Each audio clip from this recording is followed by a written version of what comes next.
When planning a layout, your choice of turnouts is something that will need to be considered early on. Insulfrog turnouts are a great choice for DC control as they provide a useful power rating function right out of the box, but they're also just fine for DCC use without any modifications. Wiring your power feeders will be quite different between the two, however. I'm going to run through both options, but before we get to that, I just want to go over the Turnout terminology I'll be using. So here we have a standard Pico Streamline Code 80 Insulfrog turnout. The turnout term itself refers to the entire assembly, including the approach and the diverging rails. Within that, we have the stock rails, which run through without interruption on each side. The point rails are the moving parts which lead to the points, which are the actual tips that make contact with the stock rails, and they are controlled by the throw bar. These lead to the closure rails, which are the rails which converge onto the frog. With an Insulfrog switch, you can see this is actually made of plastic, hence insulated. The rails on the outside don't have an official name, but they're commonly referred to as frog rails in our case because we do actually need to deal with them independently. So altogether, that's a turnout. It's commonly referred to or interchangeably referred to as a switch. The switch is actually just the moving portion of the turnout, and for our purposes it's actually useful because it also acts as an electrical switch in the case of an Insulfrog turnout.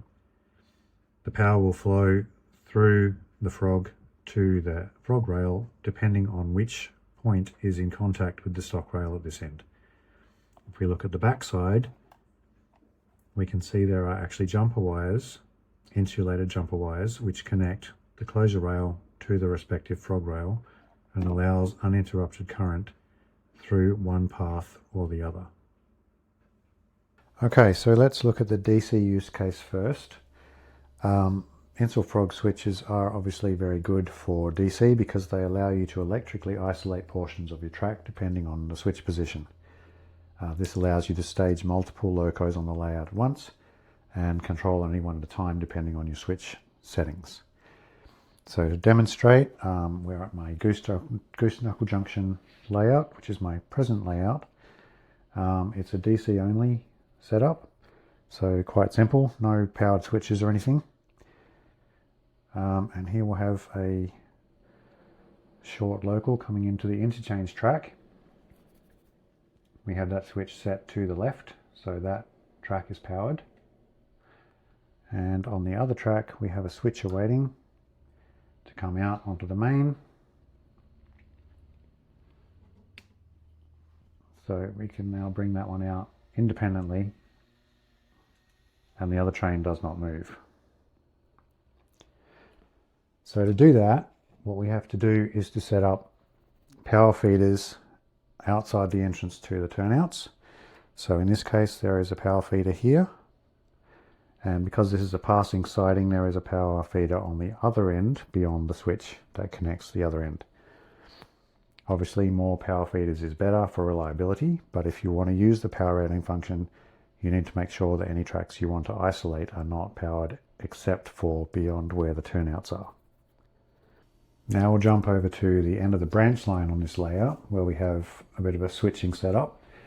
Where you have switches that are branching off in the same direction, such as up here, we can get away with one power feeder at the beginning of the switch tree. That will feed power along the route selected by the turnouts to whichever track that you want to operate on. It also allows you to isolate each of those tracks if you want to park a locomotive there. In cases where we have a switch going in the opposite direction from where the power feeder is coming from, we need to place another power feeder on the end of this one. Because if this is set to the diverging track, we've now cut off power from this rail to this stock rail, and this will no longer work. So we must have an additional power feeder going in this direction. That does of course mean you can't isolate this track because it will have its own power feeder, but we can isolate this one through this switch. The other point I want to make is that although we can run from just the power feeder at this end through all of this, we are possibly going to run risk of reliability issues because we're passing power through a lot of different point rails here. So in these cases, you may want to place an additional power feeder to give some backup, obviously considering which tracks you want to still isolate. In this case, I have another feeder here, which gives me backup power through this run around and through to these two tracks here. By placing it ahead of this turnout, I can still isolate these 3 points if I want to park locomotives there. So that doesn't impact the operations. We're not going to be parking anything up this end where we've now got dual power feeds. But that just gives you a bit more reliability where you have a lot of turnouts that you're running through. When operating in DCC, our objectives are actually kind of the opposite. We don't want to use power routing at all.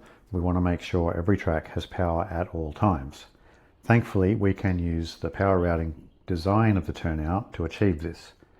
Instead of putting the power feeders on the point side of the turnout, we simply need to put them on the frog side. This means we will need twice as many power feeders, but we need to power every track anyway, and it's always a good idea to have power feeders on each track segment.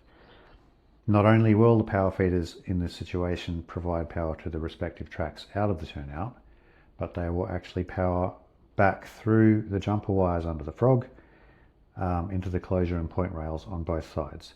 So all the rails in the turnout will be powered completely at all times. Now obviously we still have the plastic frog to deal with, but that's usually not a problem. I'll cover that in a second. If you need to rationalize some of your power feeders because of your underbench wiring, we don't have to have twice as many all the time. For example, in this yard situation, I've put the power feeders on each yard track. That ensures that those tracks are powered, but it also feeds power back through the stock rail on the inside and the point and closure rails on the other side. But that stock rail will feed back through the next turnout up the ladder and provide power through those closure and point rails as well. So that covers all of one side of the turnout, all of one side of the ladder, sorry, and the other side we just have the stock rail that runs the whole way down. So we only need one power feeder, which I've put here. You could actually put it anywhere along there at the beginning or the end or anywhere in between, wherever is convenient. So that ensures we have continuous power throughout and the Insulfrog does not get in the way. Just to demonstrate that this actually does work, I've taken my smallest locomotive, Broadway SW7, and we'll just run it down the ladder and show you that it works at speed step 1. While that's running, I just want to cover off that we can still get some unreliability with the Insulfrog turnouts because there is obviously a period of non-contact with one of the trucks. This is particularly prevalent with the smaller locomotives because those trucks are small enough that both wheels will be over the plastic at the same time. It's only for maybe a millimetre or two, but if you have any electrical contact issues with the other truck, you will get a stall. So it's imperative that you keep your track and wheels clean, especially around the turnout itself.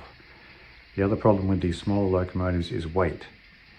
They obviously don't have a lot, and if there is any change in the level of the rail tops, you can get a stall because the wheel will lose contact with the track momentarily. And that can happen at exactly the wrong time over a turnout because the point rail is quite thin, it moves, and it can sometimes be a little bit out of alignment. It's not a common problem, but I have had it occasionally with these small locomotives. Larger ones obviously won't have this problem. They have more weight and their longer bodies give them more flex so they can sit on the rails properly. But I just thought it's worth mentioning. You will probably get more, you'll definitely get more reliability with an Electrofrog turnout, but we can still use the Insulfrogs if that's what we need to do. So there we go. Insulfrog turnouts are a viable option for DCC, and they're obviously particularly good for DC operation thanks to their power routing functionality. The main thing is to make sure you plan your power feeders in both cases.